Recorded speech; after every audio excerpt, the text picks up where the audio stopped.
way better. Will in Nevada. Shasky. Yeah, I like But you I guys. want to thank you guys, Shasky, and I listen to you guys.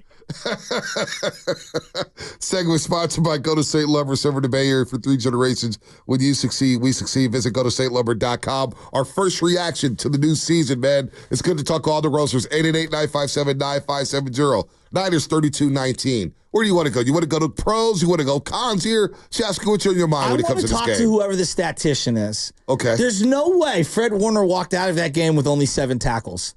If you told me he had 700 tackles, I would have believed you. He made 15 plays in a row. There's no way he had 7 tackles. He was flying around. There was one play where he missed Breece Hall in the backfield, and he popped up off the turf. It was coming towards the Jets were going the opposite end zone to where you sit in 327. And he gets up, and you can see him doing this. I was that close. If you're in your car radio, got my fingers here. It was like Fred Warner's like, I was this close to doing it. This close to doing it. He was flying around the football, man. That's a tone setter. Can you play his pregame speech again? I know there's a lot of bleeping going on here, but this is with Patrick Willis in the building, wearing the red jacket, the Hall of Fame jacket. And Fred Warner respecting the history of the 49ers. And I watched his pregame, postgame demeanor. He is locked in. He is locked the hell in, Shasky. When can we, like Niner fans, I know it sounds sacrilegious to ask the question out loud, like, could he surpass Patrick Willis? When would we allow that to? I mean, I know a Super Bowl does change the dynamic a little because once you're part of a Super Bowl champion, you get elevated, even if you're a mediocre player, right? But, I mean, can't we say they're equals? He's been doing this at a high level in terms of the way they play the game. They're very different, right? But in his era, Willis was the gold standard. And in this era, Warner's the gold standard. Why are we afraid to say that they're equals? I'm not even saying that Warner's better. Is that like an egregious thing to say? It's just we want to see his career play out, right?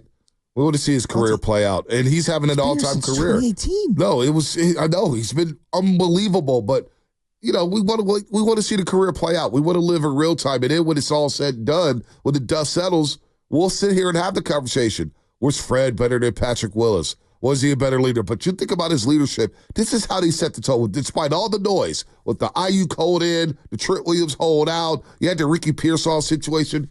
Fred Warner, before the game, this is before he punched out the football on Breece Hall and forced a fumble.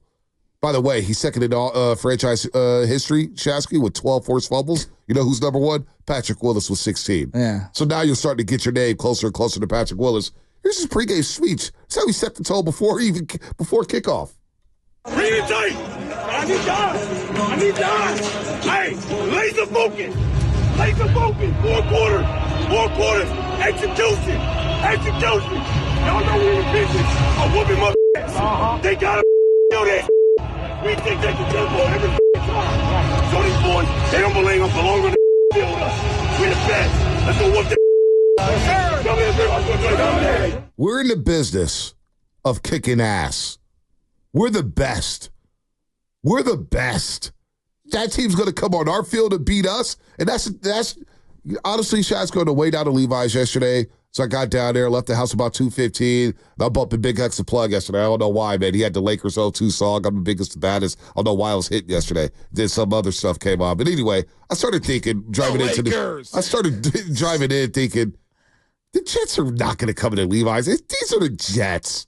This is what they do.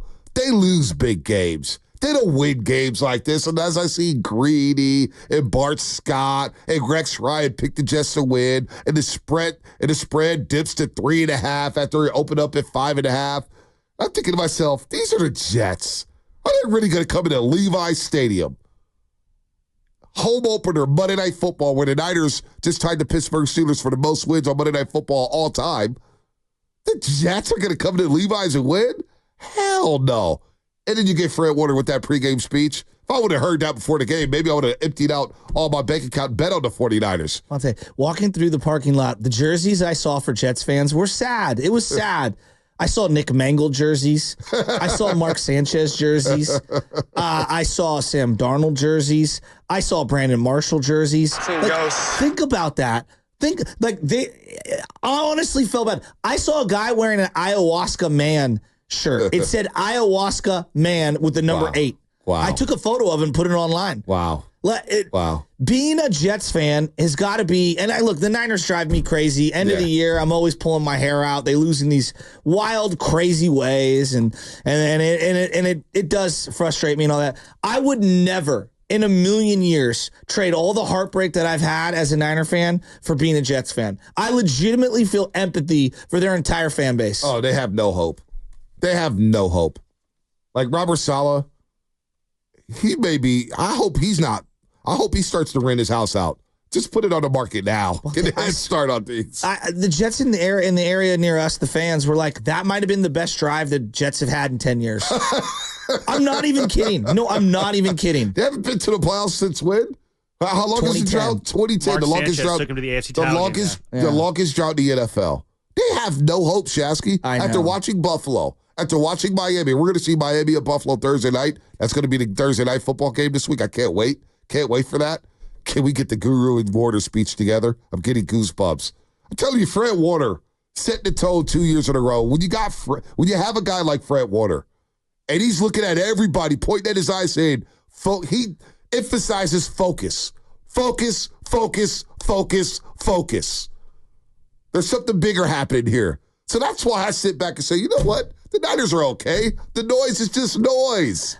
The other part of this is, and you were talking about all the noise of the offseason. I mean, 1 hour before the game, for the most part, people were like, what? CMC's not going to play? The parking lot was abuzz with